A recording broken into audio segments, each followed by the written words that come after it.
I wanted to share something that happened to me a couple of years ago, something that is 100% true and still follows me in ways I wish it didn't. I'm keeping my name private, and I'm keeping the location vague for my own safety. But this happened in Canada, in a major city where people mind their business because they've learned the hard way what happens when you don't. The area itself had a reputation, the kind of place where old beefs never die, where neighborhoods carry grudges like inherited bloodlines, and where walking around late at night wasn't just risky, it was stupid. And yet, that night, me and my ex ended up right in the middle of it without ever meaning to. It was around 2 in the morning when the Uber dropped us off at his place. We had left my grandma's house not long before, planning for me to stay over. Just a normal night, nothing dramatic, nothing unusual. But as soon as he reached for his front door, he froze.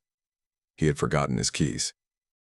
We just looked at each other, tired and annoyed, but not ready to call another Uber immediately. It had been a long day, and our nerves were stretched thin from exhaustion, not from each other, but from that weird restless feeling you get when you're overtired and the world seems a little tilted in the wrong direction. There was a small park, maybe a minute or two away, tucked inside the little complex his neighborhood formed. 2 dead-end streets branching off the main road, one where the park sat, the other lined with houses. One way in, one way out. Isolated. Quiet. He suggested we sit for a moment and figure out what to do. I didn't think twice. We walked over and took a seat on the teeter-totters. The park was deserted. Only one streetlight flickered above us, throwing a pale, jittering glow over the empty swings and still gravel. There was something off about the night air, heavy, unmoving, like the world was holding its breath. It wasn't dramatic at first, nothing obvious, just that subtle wrongness that makes your skin pay attention.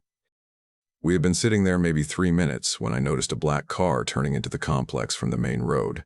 I didn't think much of it until it kept coming closer.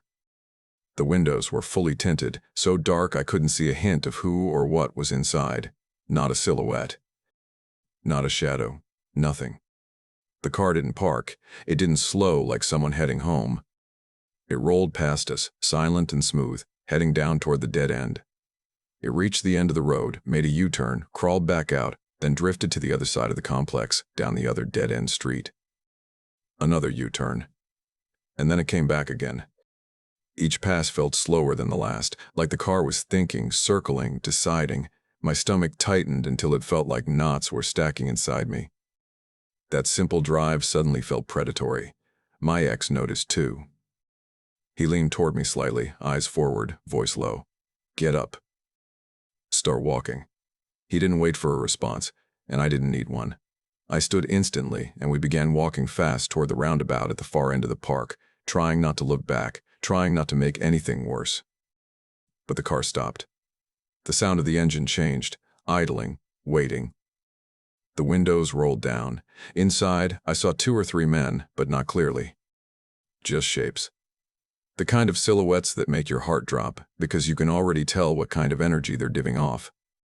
Then one of them shouted, "Yo, yo, yo, yo, where you guys from?" In some places, that question means nothing. But in areas with neighborhood beefs, gang tensions, old lines drawn in blood, it means everything. It's not curiosity. It's a challenge. It's bait. And it's dangerous. We didn't answer. We didn't turn. We didn't breathe wrong. We just kept speed walking, pretending we didn't hear them, pretending we weren't already seconds from breaking into a full sprint. Then I heard the car doors open. Multiple doors. Fast. Sharp, decisive. That was it. My ex grabbed my arm and yelled, "Run." And we ran. Hard. The kind of running that doesn't come from decision but from instinct, from terror lighting every nerve in your body on fire. I barely felt the ground beneath my feet. All I could hear was my heartbeat pounding in my ears, my breath tearing out of my chest, the gravel crunching behind us, footsteps, fast ones, gaining. My ex kept yelling at me to keep going. "Don't stop. Don't look, just run." I forced myself forward even when my legs felt like shaking sticks, barely keeping me upright. But then something happened that still freezes me when I think about it. A tiny red dot appeared on the ground near my feet, just a flicker at first.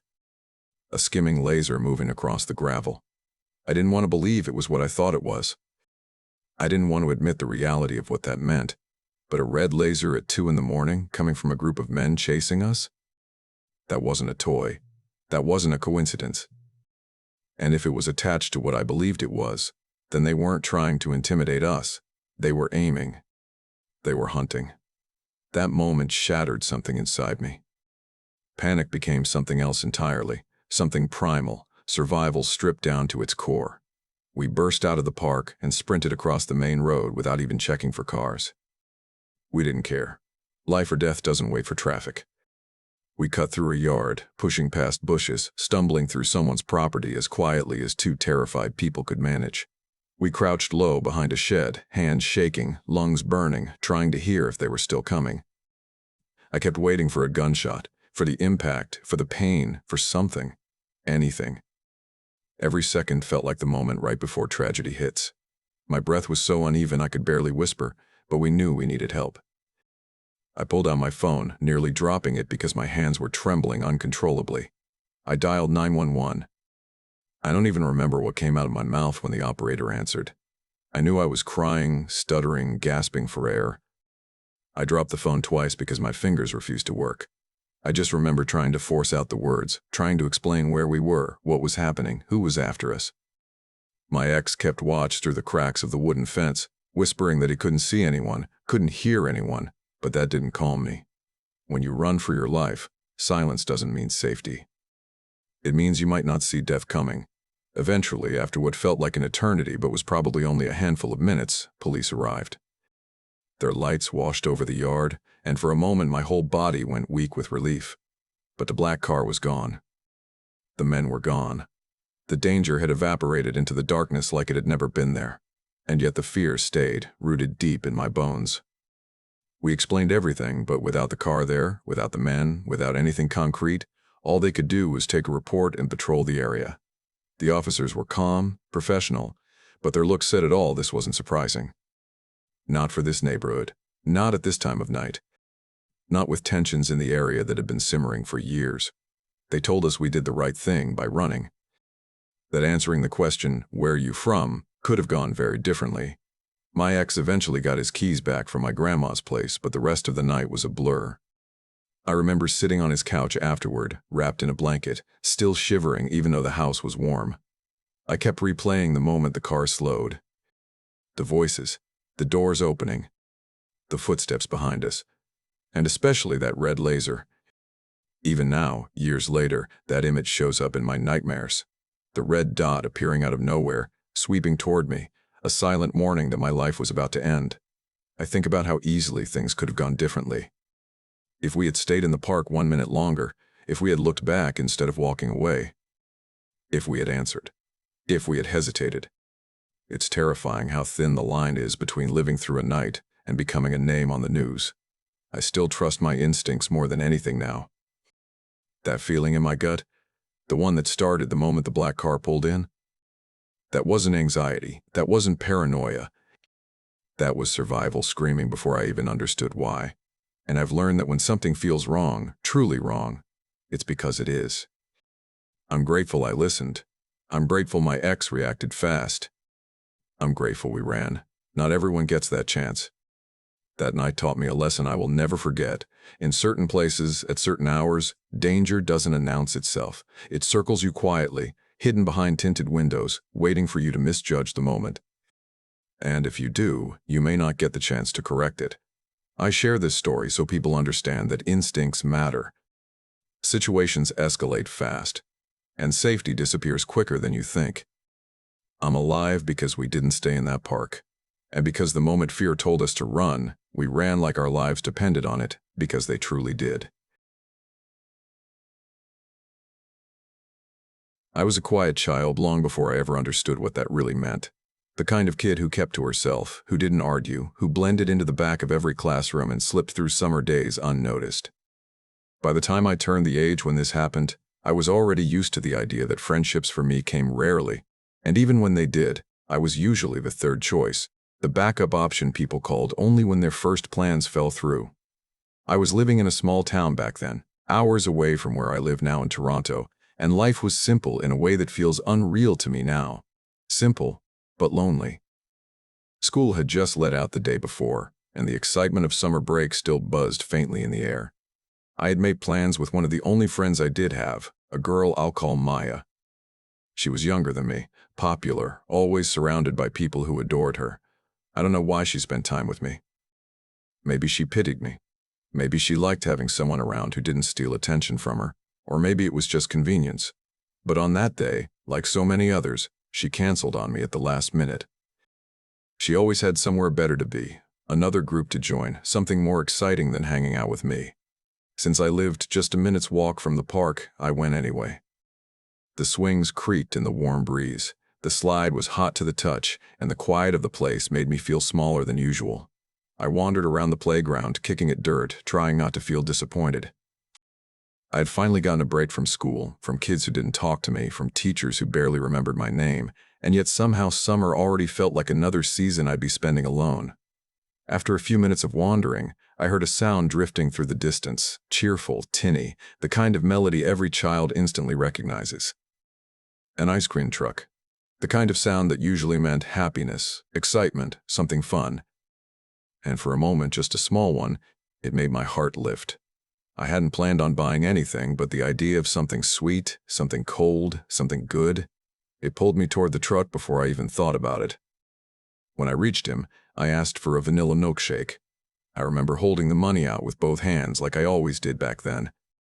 But he didn't take it. He smiled instead, a soft, friendly smile that made me feel seen in a way most people didn't bother with. He asked why I was alone, and I told him the truth, that my friend had canceled and I didn't have anyone else to play with. He told me not to worry, said he felt bad for me, and offered to let me come inside the truck to look around. To a child, especially a lonely one, that didn't feel like a warning sign. It felt like magic. Like a special invitation only I was getting. He let me sit in a driver's seat, press buttons, touch the controls. He let me play the music. I remember thinking I must have been the luckiest kid alive. For the first time that day, I felt important. I didn't know then how wrong I was. After that day, he kept coming back. If I was at the park, he'd stop and talk. If I wasn't, he'd circle the neighborhood until he saw me walking somewhere. And slowly, so slowly I didn't recognize anything dangerous, he became my friend. He talked to me like I mattered, like he cared about what I said, what I liked, what I did. As weeks passed, he gained my trust completely. I didn't have many people who made me feel wanted, and I didn't realize that some people only offer kindness as bait. It felt like someone had chosen me, singled me out. I didn't understand then that kids like me, quiet, lonely, eager to be seen, are exactly the ones predators look for. At first, he would give me free treats. Then he'd let me stay inside the truck longer.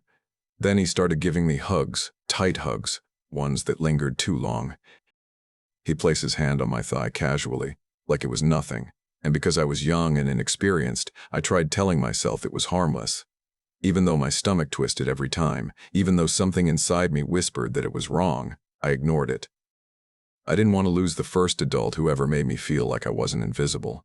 I didn't want to believe that something bad could be hiding behind a gentle voice and free ice cream. But the truth never hides for long. Eventually, his questions changed. He started asking me things that made my skin crawl, but I was too young to know how to react. He asked what color underwear I wore. He asked if I had started wearing a bra. He asked if I wanted to see his private parts, or if I wanted him to see mine. Every time he asked something wrong, he followed it with the same comforting line. "Don't worry, we're friends. Friends talk about this kind of stuff." And I believed him.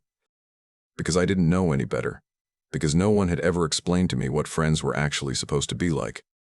Because he had already woven himself into the safest part of my mind and twisted it to fit his intentions. And then came the day when he took it too far. When he became more than just touchy. When he started convincing me to undress, to play around, to do things I didn't understand but knew instinctively were wrong. Those last months of summer were filled with things I'm still ashamed of. Things I didn't choose, but things he made me believe were normal. Things he said were secrets friends shared. Things he assured me meant he cared about me. But none of it was care. I know that now. It was grooming disguised as affection, manipulation hidden behind gentle tones and soft words. On the last day we were together, something in me finally shifted. Maybe it was exhaustion, Maybe it was my gut finally screaming loud enough for me to hear. Maybe I was just old enough by then to sense danger in a way I hadn't before, but I started to pull away. I didn't laugh as much. I didn't sit as close to him. And I didn't want to continue any of the things he had been making me do. I didn't have the words to tell him no, but I tried. I really tried. He didn't take it well. Anger replaced the fake kindness instantly. His face twisted in a way that terrified me, a way that showed me the real person he had been hiding underneath the mask. He forced himself on me, hard, violent, relentless. I screamed. I begged. I told him to stop, but he didn't. And there was a moment when I thought he might kill me. A moment when I felt my voice break, when my fear folded into something darker, something raw. At some point during everything, he turned away from me to grab something from the counter. And I saw it. A knife. Not big, but sharp enough, real enough. And something inside me, something shaped from fear, disgust, anger, and survival, rose up faster than I could think. I grabbed it. My hands were shaking so violently I almost dropped it. But when he turned back around and saw me holding it, he laughed. He actually laughed, like I was a joke, like I wasn't capable of anything. I've replayed that moment thousands of times in my mind. The sound of his laugh. The slow steps he took toward me. The disbelief in his eyes. And then me. Small, terrified, shaking, driving the knife into the only place I thought would stop him. His manhood. He collapsed instantly, screaming and crying, begging me to explain why I did it. Why? As if he didn't know. As if everything he had done for months had been something other than horror. As if I had wronged him. I didn't stay long enough to answer. I ran. I ran out of the truck so fast I felt the air tear through my lungs. I ran across the field, past the tall grass, until the trees swallowed me. I ran until I couldn't breathe, until the terror gripped every inch of my body, until my legs gave out beneath me.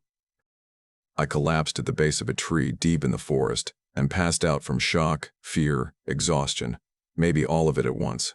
When I woke up, it was evening. The sky was dim. The birds were quiet. My whole body hurt. And I did the one thing I now wish I hadn't done. I kept it to myself. I didn't tell my family. I didn't tell my friends. I didn't tell the police. I buried it, shoved it somewhere deep where I thought it would disappear. But trauma doesn't vanish. It waits. It grows. It follows you. And not a day has gone by where I haven't wondered what happened to him. Whether he did this to anyone else. Whether he got away with it permanently because I stayed silent. Years later, the sound of an ice cream truck still stops me cold. It pulls me back into that summer like I never left. My body freezes. My chest tightens. I can taste fear in my throat. That sound, bright, cheerful, harmless to everyone else, feels like a warning siren to me. I've been diagnosed with PTSD now. Because of that summer, and because of other things that happened later in my life. I've told a few close friends. I've told a psychiatrist. I'm finally trying to heal. But the scars of that summer run deep. They always will. And even now, part of me still wonders what would have happened if I had spoken up sooner. If someone could have stopped him. If my silence protected him more than that knife ever hurt him. But I survived. Somehow, I survived. And sometimes survival is the only victory trauma allows you. I don't usually tell this story out loud, mostly because whenever I do, people look at me like I'm either lying or confused or remembering things wrong. But I remember every second of that day with a kind of sharpness that still makes my skin crawl. It happened on a Saturday in late spring, back when I was still a teenager living in Brandon, Manitoba. I lived right on a busy main road, the kind that never slowed down no matter the hour. Cars, buses, people. Constant movement, constant noise. At that age, I didn't think much of it. It was just home. And most weekends, I'd be babysitting my niece and nephew whenever my sister needed to run errands or escape the house for a few hours. She lived only 3 blocks away, straight down the same busy street. I knew the route by heart. I could have made the trip with my eyes closed. That morning, the weather was warm enough to feel like summer, but cool enough that you didn't break a sweat just by stepping outside. I remember because I had put on one of my favorite outfits, a neon green tank top with matching shorts, and hopped onto my new mountain bike. I loved that bike more than anything I owned back then. It was bright, smooth, and fast, the kind of bike that made you feel invincible when you rode it. I pedaled to my sister's place with no sense that anything strange was coming. Nothing felt off. Nothing felt wrong. I arrived, spent a few hours babysitting like usual, and the day felt completely normal. When my sister returned from grocery shopping, we chatted for a bit. Small things. Plans for the week. Her kids running around the kitchen. A completely ordinary moment that should have led into a completely ordinary ride home. I remember glancing at the clock before I left, noting the time 4 p.m. without thinking twice about it. I said goodbye, walked outside, climbed onto my bike, and that's the last thing I remember before everything snapped into something impossible. The next moment, the next conscious breath, the next thought, the next piece of awareness. I woke up lying on the center line of that busy main road I had ridden 1,000 times before. Not beside it, not near it, on it. Right in the middle, with cars rushing by on both sides like nothing was wrong. My bike was on top of me, pressing against my chest and stomach, as if I had fallen directly underneath it. I don't remember falling. I don't remember riding. I don't remember anything between pedaling away from my sister's place and suddenly being on my back with the sky above me. My first instinct wasn't even fear. It was confusion so heavy it felt like my mind couldn't move fast enough to catch up. I pushed the bike off of me and scrambled to my feet. The roar of traffic hit me all at once. Horns, engines, people yelling. I dragged myself and my bike onto the sidewalk, shaking, trying to figure out if I had blacked out, fainted, crashed, something. Anything. But none of it made sense. I started looking myself over, and that's when things became even stranger. My skin, arms, legs, hands, shoulders was covered in what looked like road rash. Not just one spot, not just a scrape from falling off a bike. It was everywhere. Long streaks, patches of raw-looking skin, dirt embedded into places I didn't remember landing on. But the most disturbing part wasn't how much of it there was. It was the fact that none of it hurt. Not a single sting. No burning, no soreness. Nothing. It felt like running my hand over rough sandpaper instead of injured flesh. The kind of sensation that told my brain, this should hurt, but for some reason, it didn't. I checked my neon green clothes next, expecting them to be torn to shreds, or at least scraped from sliding across pavement. But they weren't. They weren't dirty. They weren't ripped. They didn't even look rumpled. It was as if I had just stepped out of my sister's house minutes earlier. I remember brushing my hands down the front of my tank top, waiting to feel some kind of grit or dust or debris. There was nothing. My bike, my brand new, shiny, beloved mountain bike looked the same way. Perfect. No bent frame. No scratches. No twisted wheels. Nothing out of place. I stood there on the sidewalk, surrounded by the noise of traffic, feeling like I was looking at myself from outside of my own body. How could there be road rash all over me but no damage to my clothes? How could my bike be untouched if I had hit the ground hard enough to leave marks like that? And worst of all, how had I ended up unconscious in the middle of a major street without remembering even a second of it? People drove past, staring at me in confusion or annoyance or concern, but no one stopped. I didn't blame them. I must have looked like someone who had just been clipped by a car or stumbled into traffic. I kept trying to connect the missing space in my memory, to make the minutes line up with the marks on my body, but the timeline was gone. It wasn't foggy or blurry or fragmented. It was a whole solid, empty, missing. From the moment I pedaled away from my sister's house to the moment I opened my eyes on the road, there was nothing. Not even a flicker. I tried to convince myself I must have fainted. Maybe low blood sugar. Maybe dehydration. But how does someone faint while riding a bike, fall hard enough to scrape up both arms and legs, wake up in the middle of a road and still have zero damage to the bike or clothing? And how does someone hit pavement hard enough to get scraped everywhere but feel absolutely no pain afterward? Even touching the marks didn't make me wince. It felt wrong. Unnatural. Like it didn't belong to me. I stood there for a long time, bike beside me, staring at the asphalt where I had woken up. I kept expecting someone to run up and ask if I was okay, or to say they'd seen what happened, or at least to tell me I had been laying there for some amount of time. but the world just kept moving around me, as if nothing had happened at all. Eventually, I forced myself to get back on my bike. I didn't want to. Every part of me resisted. My hands were shaking so hard they barely wrapped around the handlebars. The idea of riding down the same road where I had just regained consciousness made my stomach twist. But I couldn't stay there forever. I told myself I needed to get home. Just get home. Figure it out later. The bike rode perfectly. Smooth. Quiet. Not a squeak or wobble. The wind hit the scrapes on my skin, but there was still no pain. My clothes felt normal against me. My body felt normal except for the visual proof that something had happened. And when I finally reached my house, I went inside and checked myself again, hoping maybe I had imagined it or exaggerated it or misunderstood what I saw. But the scrapes were still there.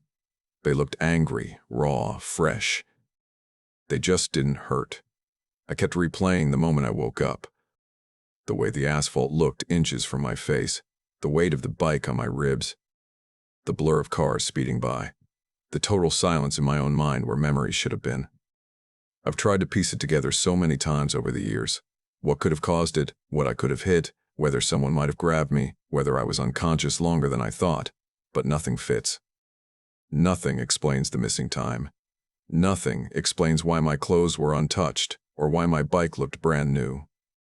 Nothing explains why my body should have been aching and instead felt numb in a way that wasn't natural. I've told a handful of people this story, hoping someone might say they know what happened or that they've heard something similar. But everyone just shakes their head. Some say maybe I dissociated. Some say maybe it was shock. Some say maybe it was the adrenaline blocking out the pain. But none of that explains the physical details. None of it explains the perfection of the bike. None of it explains the missing memory. To this day, I still get chills thinking about how I opened my eyes on that road.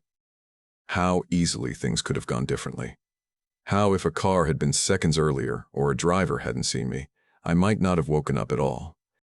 And yet, somehow, I did, with no explanation, no reason, no answers.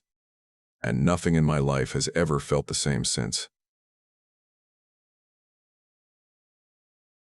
I always thought I understood fear, normal fear, the kind you shrug off when the lights come back on or when you step inside your front door.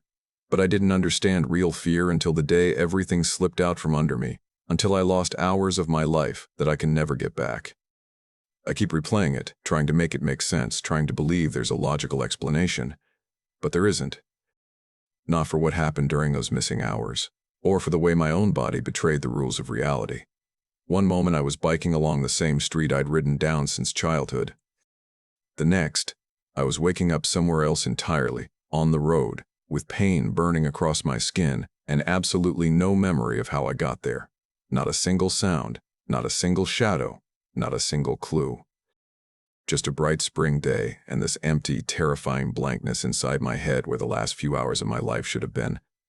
I remember standing up slowly, confused and dizzy, noticing the road rash tearing across my arms, legs, and shoulder. It stung, but not the way it should have. It was like I knew it should hurt more than it did. My clothes were spotless, not a single rip on the neon green outfit I'd been so proud of wearing that morning. My bike was next to me on the ground, the front wheel still spinning like I'd just fallen seconds earlier. But it wasn't seconds. Later I'd learn I had been missing for hours during which my entire family had frantically searched for me. But at that moment, all I could do was stare at the road around me, feeling like I had woken up in the wrong version of my own life. The neighborhood looked the same, but everything felt wrong. Too still, too quiet, too empty. I pulled myself together and got back on my bike, trying to convince myself that maybe I fainted, maybe I fell, maybe I was overreacting. I was young. Things like this weren't supposed to happen to people like me. But as I pedaled the short distance home, the silence felt heavier with each turn of the wheels. When I reached my front yard, I barely had a chance to get off the bike before my family came rushing toward me. My sister screamed. My mom froze. They all looked relieved and terrified at the same time. I didn't understand why until they told me the time and that they had been searching for me for hours. They had walked, driven, and called my name up and down that same street. Neighbors had helped. Police officers on patrol had passed through that area multiple times. No one. Not one person had seen me. My mom dragged me inside to clean the road rash, and I still remember the way she stared when I didn't flinch. She dabbed rubbing alcohol deep into the raw skin, and I didn't react, not even a twitch. She kept asking if I could feel anything, and I told her yes, but the truth was I wasn't sure. I felt the pressure, but not the pain. Not like I should have. My dad and brothers arrived shortly after, their faces pale. I told them exactly what I remembered, that I had been biking, that I woke up on the road, that everything in between was just gone. They kept waiting for the rest of the story, for the part where someone stopped me or grabbed me or dragged me somewhere. But there was no rest of the story. There was nothing, just a gap. A missing piece of time. We went to the hospital. Doctors poked and prodded and tested. Blood work. Neurological checks. Questions repeated over and over. Police officers came in to talk to me too, gently at first, then more seriously when they realized I wasn't hiding anything. There were no drugs. No head injury. No signs of assault except for the road rash. My clothes were still perfectly clean, confusing everyone even more. If I had slid across the pavement hard enough to tear layers of skin, why wasn't my clothing shredded? Why was there no dirt, no dust, no debris? Nurses whispered to each other. Officers exchanged glances. Doctors frowned at their charts. Everyone tried to explain it away, but the truth was obvious. Nothing made sense. Neighbors later said they hadn't seen me at all, not even while pulling into their driveways. Police who had driven past that stretch of road multiple times swore I hadn't been there, but I had to have been somewhere. I just didn't know where. To this day, no one can explain those missing hours. And the worst part? Neither can I. Since then, I've never touched a bicycle again. I can't even think about that city without feeling sick. I moved away within a year and never looked back. I've tried therapy. I've tried memory recovery techniques. Nothing. It's like someone reached into my mind and erased everything clean. And that emptiness is somehow more terrifying than any memory could ever be. That wasn't the only time in my life fear showed its sharpest edge. There was another time, years later in university, when something entirely different happened, but the fear felt familiar. The same feeling of being watched, controlled, studied without consent. It started small, harmless even, the kind of thing you brush off as coincidence. I was barely 18, living at home during my first term, commuting to campus by bus every day. I had this 3-hour gap between my classes, so I'd go home for lunch and ride back later. Simple routine. Predictable, safe. Until he appeared. At first, he was just another student who rode the same bus. Same times. Same stops. I'd catch him glancing at me sometimes, but I didn't want to assume anything. Lots of people stare without meaning to. But one day, he approached me at the bus stop near my house. He told me we were in the same Indigenous Studies class. He asked friendly, harmless questions. I thought maybe I'd made a new classmate friend. He said he was a few years older. 6 to be exact, and while it felt a bit strange, I tried not to judge. He seemed polite enough.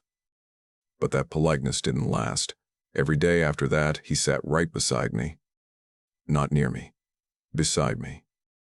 Even when there were dozens of empty seats.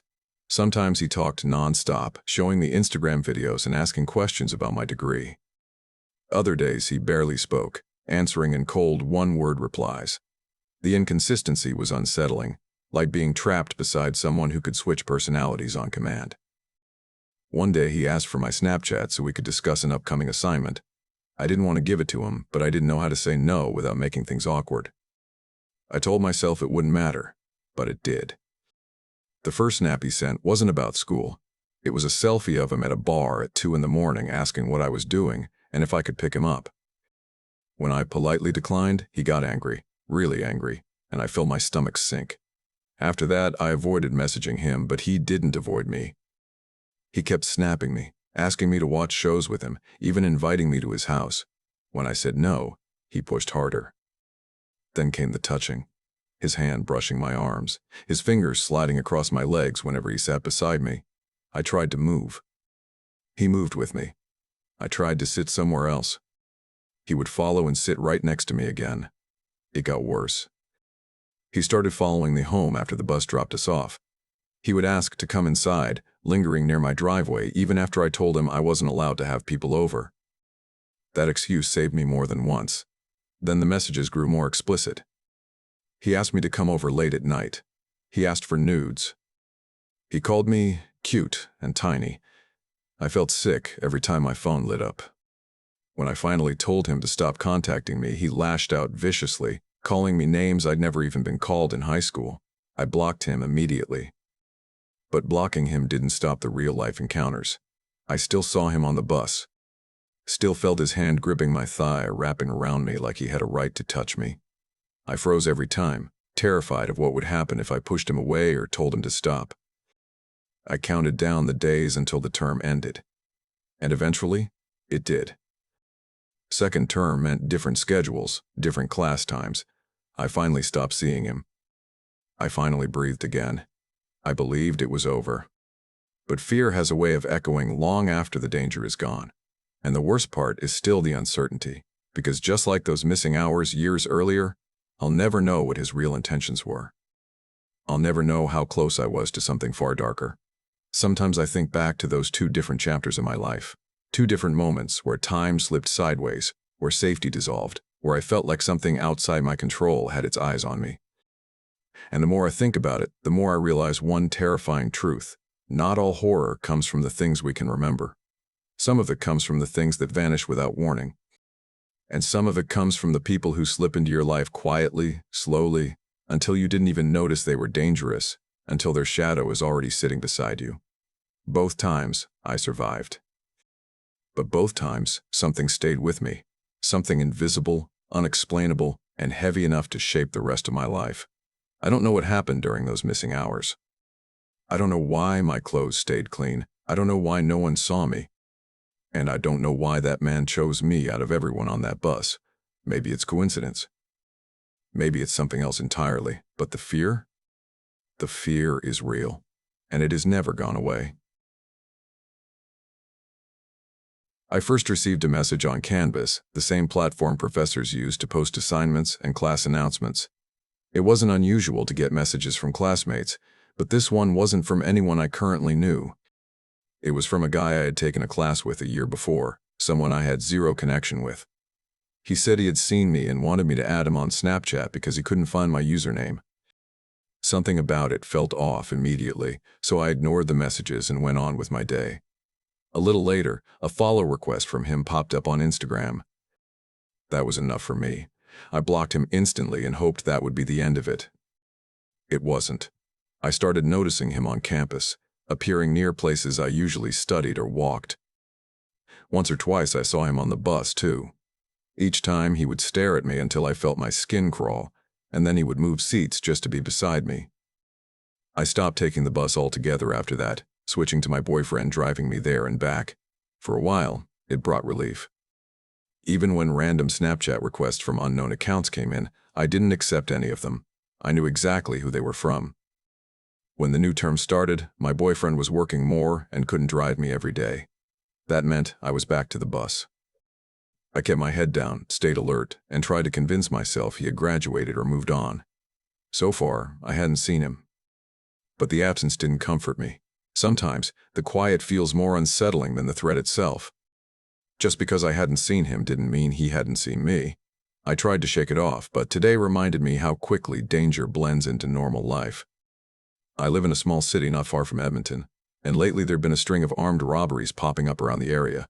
It made me nervous to walk alone at night, so I stayed home more often. Tonight was supposed to be simple. My dad and his girlfriend were invited to a party, and I had the house to myself. I already planned the whole evening soap operas first, then switching to classic horror films. It was a rare, peaceful night. After they left, I turned on the TV and settled in. Maybe 20 minutes into the movie, I heard a knock at the door. It wasn't a loud knock, more like a soft tapping, almost hesitant. If the TV had been any louder, I wouldn't have heard it. At first, I thought it was nothing, maybe the house settling. But something tugged at me to check. I opened the door without pausing the movie. A slim man stood there. Mid-20s, maybe late 20s. I don't usually analyze people, and I didn't then either. I couldn't even tell you what color his jacket was. He told me he represented a local security company and was going door to door to offer services in the neighborhood. He asked if the homeowner was home. I told him no, and that he wouldn't be home until late.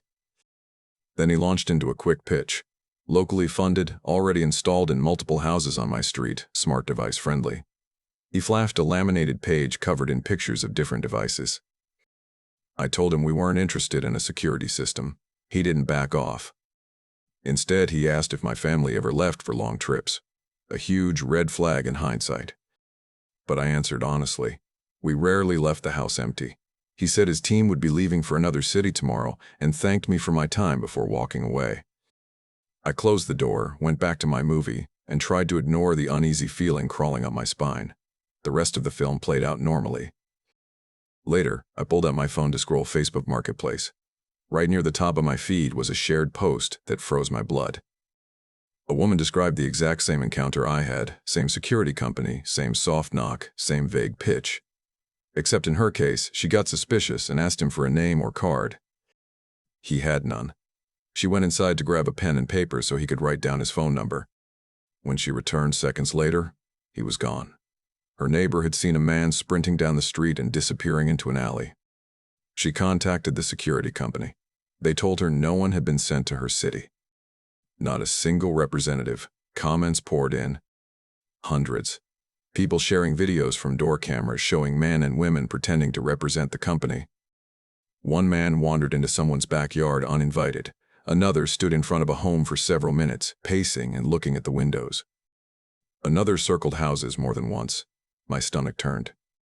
The man at my door had done the same routine, same laminated sheet. Same lack of name, same quiet knocking. Was he scoping out my house too? Would he have tried something if I hadn't answered? Was he waiting to see if I was alone? And most unsettling of all, did he leave because I hadn't paused the movie, meaning someone else might have been there? I tried to calm down, telling myself that nothing happened, but the unease didn't fade. It only grew stronger when I remembered the honking incident that happened years earlier when I was 16. It was in the middle of July. I lived in Ontario, in a suburb that people love to tell you is safe, as if danger respects borders. I went for evening walks all the time during summer, usually right before sunset. The path I took was just a sidewalk along a main road. Cars passed by constantly around that time, people coming home from work. I was walking like normal when I heard a honk. Not loud, not aggressive. Just a short honk. I didn't think much of it. I crossed the entrance to a plaza, looking both ways as usual. After I crossed, something nudged me to look back. Maybe instinct, maybe intuition. I glanced behind me and saw the same car, the one that honked. His window was down. He made direct eye contact with me. He turned into the plaza entrance but didn't drive in. Instead, he stopped his car dead center in the path, blocking the entire sidewalk. No car could enter the plaza. No person could pass without going around his vehicle. He pushed open his door and started walking toward me. I stepped back immediately. He was taller than me, but not exceptionally tall. Wearing oversized black sunglasses, a Brazil FIFA World Cup shirt, and white pants. The outfit looked almost too deliberate, like someone trying to appear harmless. He started talking, claiming he thought I was a woman who worked at some shop he visited. I told him no. He kept going, insisting he must have mistaken me for someone else. His tone was casual, but something in his posture was wrong. Every instinct in my body screamed at me that this wasn't a mistake. This wasn't a friendly misunderstanding. This was someone trying to find a way to get close. That moment still sticks with me. The way he blocked the sidewalk. The way he stepped toward me as if he expected me not to move away. The way his sunglasses hid his eyes completely, leaving me no sense of what he was actually looking at. I remember clutching my phone tighter, my heartbeat pounding in my ears, knowing something was very wrong. Back then, I managed to get away before anything else happened. I walked fast, refusing to turn my back to him until I had enough distance. Even then, I could feel his eyes burning into me. Now, years later, with the Canvas messages, the Instagram attempts, the bus encounters, the man at my door, and the video posts of fake security reps, it all feels connected by one disturbing truth. Creeps don't disappear. They just wait. They wait for you to get comfortable again. They wait for you to think you're safe. They wait for you to stop paying attention. I haven't seen the guy from Canvas lately. Maybe he graduated. Maybe he moved. Maybe he's still somewhere around campus watching from a distance. And the man at my door. Maybe he moved on, or maybe he marked houses that looked vulnerable. Maybe mine was one of them, and I only avoided something worse by answering with my TV loud enough to sound like I wasn't alone. I don't know. But what I do know is that the quiet moments, the ones that seem harmless, are often the moments creeps choose most carefully. It's never the dramatic scenes. It's the soft knock on the door. The Instagram request. The slow walk toward you from a car that shouldn't have stopped. The bus rides where someone sits beside you without a word. Those are the moments you remember later, once the fear catches up. And tonight, writing this out, every one of those moments feels like a warning I'm still trying to fully understand. Stay safe. And trust your instincts, especially when something feels wrong, because most of the time, it is. I didn't want to talk to this man, but I also didn't want him to think I was scared. Something in my instincts told me that showing fear would only encourage him to try something worse. So I forced myself to stay calm, even though every word coming out of his mouth tightened something deep in my chest. He kept trying to start a conversation, and the way he spoke carried that slow, unsettling confidence that made my stomach twist. He repeatedly told me I was beautiful over and over again, to the point where the compliment felt more like a warning than anything sweet. I played it off with a quick thank you, trying to sound neutral, but inside I was praying he would just lose interest and leave. Then he asked me, "How old are you?" I told him I was a minor, hoping that would be enough to shut down whatever he was trying to do. But it didn't. He just kept going, asking where I was from, and without really thinking, I answered. I didn't consider my ethnicity private, so I told him I was Syrian. Immediately after answering, I regretted it. I realized I had just given him something to latch onto. He lit up like he had found a connection and told me the old president of his country was Syrian too. I could tell it was a lie, some desperate attempt to create closeness. Then he said, "Arabic women are just very beautiful," and the way he lingered on the words made my skin crawl. He kept circling back to calling me pretty, calling me beautiful, trying to make it sound like he was being charming. But it wasn't charming, it was suffocating. He asked if I was interested in guys, if I was looking for someone, and the tone behind the question wasn't innocent. It was probing. Searching, trying to see how much space he could take. I told him no, hoping that would shut him down. But then he asked, "What boy is causing you trouble?" I said relationships were just a waste of time, hoping he would drop it. But it felt like he was trying to hook up with me right there on the sidewalk, like he had some intention he wasn't saying out loud. And the way he spoke too close, too focused, made me feel like I had stepped into the wrong moment at the worst possible time. I still don't know why I tolerated this conversation. Maybe shock. Maybe fear. Maybe because I felt trapped. Every second around him felt wrong. He kept doubling down, saying, "You're so beautiful." I don't see why boys wouldn't like you on the inside. I didn't know what response he wanted. I forced an awkward laugh because that was all I could think of. He stared at me like he was studying a reaction he wanted to see, then pressed again. "Seriously, how old are you?" "Against my better judgment," I answered. And when I told him, he stopped and stared, repeating my age slowly, as if he needed to hear it twice to believe it. Then he said, "Wow, I never would have thought you were that young. You seem way more mature." "I thought you were at least," and he said an age far older than mine. Hearing that made my blood run cold.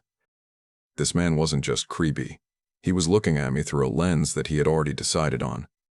And now that he knew the truth, he didn't back away. He adjusted. He recalculated. So I asked for his age, if only because he had been so persistent about mine. He said he was twice my age.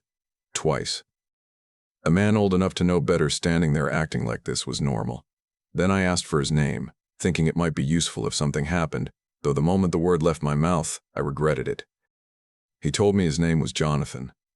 Then he asked for mine, and I said that it was a secret. At the time, I thought I was being clever. Looking back, I'm just grateful he didn't react badly to that refusal. He wasn't done. He kept insisting he would move his car from blocking part of the entrance so we could talk better. I told him no, that I had to get going, but he didn't take that easily. Why? He asked, like he had a right to an explanation. He asked for my number next. I refused. He asked again, pushing harder this time. I repeated myself. He tried asking if I had Facebook, WhatsApp, anything. I told him no. He insisted we keep in contact even though I had said no repeatedly. He acted like it was unreasonable for me not to want him involved in my life. Then he said, "Hey, look, I'm going to go move my car." That was my chance. The second he turned away, I said, "I'm leaving. Bye." I turned and walked. I thought that was finally the end of it. I heard him say bye behind me, but something in his tone made the hairs on my neck rise. When I looked to my right, I saw him driving slowly beside me. He rolled down his window, smiling and waving like this was all a joke. That smile wasn't friendly. It was disturbing, the kind of smile that said he wasn't done with me, not even close. Fear shot down my spine. I walked faster. I didn't want to run because I didn't know if that would provoke him, but my heart was pounding so hard I could hear it in my ears. I looked back once, and his car wasn't on the road anymore. For a moment, I thought maybe he finally left. But then I realized where he had gone, into the gas station behind me. My relief lasted only a few seconds. I heard footsteps approaching from behind. When I turned my head just slightly, trying not to be obvious, I saw him walking on foot toward the same sidewalk I was on. He had parked his car and decided to continue following me. That's when I knew without any doubt that he wasn't just being creepy. He was pursuing me, tracking me, not wanting the conversation to end, not wanting me to get away. Every instinct was screaming that I needed to keep moving, stay somewhere public, and not let him corner me. But the sidewalk felt impossibly long, the world around us strangely empty, like the worst kind of silence had settled over everything. The air felt heavy, my pulse was shaking through my hands, and his presence behind me was a weight I couldn't shake. Every step he took synced with mine, slow, deliberate, like he wanted me to know he was still there. He wasn't shouting after me, he wasn't calling my name. He was just following. And somehow, that made it so much worse. It was a quiet hunt, a silent approach, the kind of behavior predators use when they're waiting for a chance, watching for a moment when the world looks away. I kept walking, forcing myself not to look panicked, even though inside I felt like I was breaking apart. I didn't know what he planned. I didn't know how long he would follow or what he thought he could do next. But the fear of not knowing became the darkest part of the whole moment. Each step forward felt heavier, like I was dragging the weight of a nightmare behind me. And every time I sensed him getting slightly closer, my breath caught in my throat. There was no conversation anymore. No excuses. No fake friendliness left. Just the unmistakable truth. He was following me with intent. And I had no idea what would have happened if I hadn't kept moving, if I hadn't held on to that thin thread of distance between us. Because the way he looked at me, the way he kept trying to push into my life, the way he watched, it wasn't harmless. It wasn't casual. It was deliberate. And knowing that someone twice my age could look at me that way, chase me that way, track me like that, that's the part that still chills me.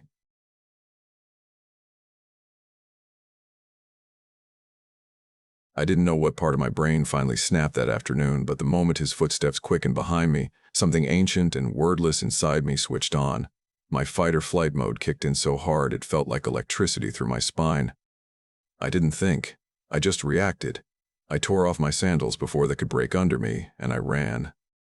Not jogged, not hurried. Ran. Barefoot on hot pavement, breath tearing through my chest, heart slamming against my ribs like it wanted to escape before I could. My only thought was getting home, because home was minutes away, and if I could reach the front door, maybe I wouldn't have a man twice my size, Jonathan, on my trail anymore. When I glanced back, he was still there. That strange determination in his eyes, like he had already decided I was something he deserved to follow. I remember stopping for half a second when I saw two older women walking toward me. I was shaking so badly I could barely get the words out, telling them there was a man following me, that I needed help, anything. They looked at me like I was dramatic, like I was imagining things. And then they just kept walking. That moment made the world feel suddenly colder, like even daylight wasn't safe, like even people couldn't be counted on when you needed them the most. But somehow, despite the panic closing in on my lungs, I made it home. When I finally slammed the door behind me and looked out the small window next to the porch, he was gone. Vanished. Maybe he'd turned around the second he saw me run. Maybe the main road had kept him from doing more. Maybe all that stood between me and something much worse was the fact that I wasn't alone in some empty street. I still think about that. I still think about what might have happened if the setting had been different. Those evening walks ended after that day. The world changed shape, and I couldn't unsee it. Some of the details from the next story aren't mine. They're my mother's. But the way she told it stays sharp in my mind, like it carved itself into the walls the moment she spoke it aloud. She had been around the age I was when I had my encounter, maybe a little older, living in Manitoba with her aunt and uncle while she worked. Her job was on the top of a 3-floor office building along Portage Avenue. It shared a level with a cafe, so people constantly walked past their reception desk on their way to grab food. The receptionist often asked my mom to cover her during lunch breaks, and one day, a Middle Eastern man approached her with a smile that seemed a little too polished, a little too ready. He was handsome, dressed like he knew people watched him, confident in that way certain men are when they believe they can charm anyone into anything.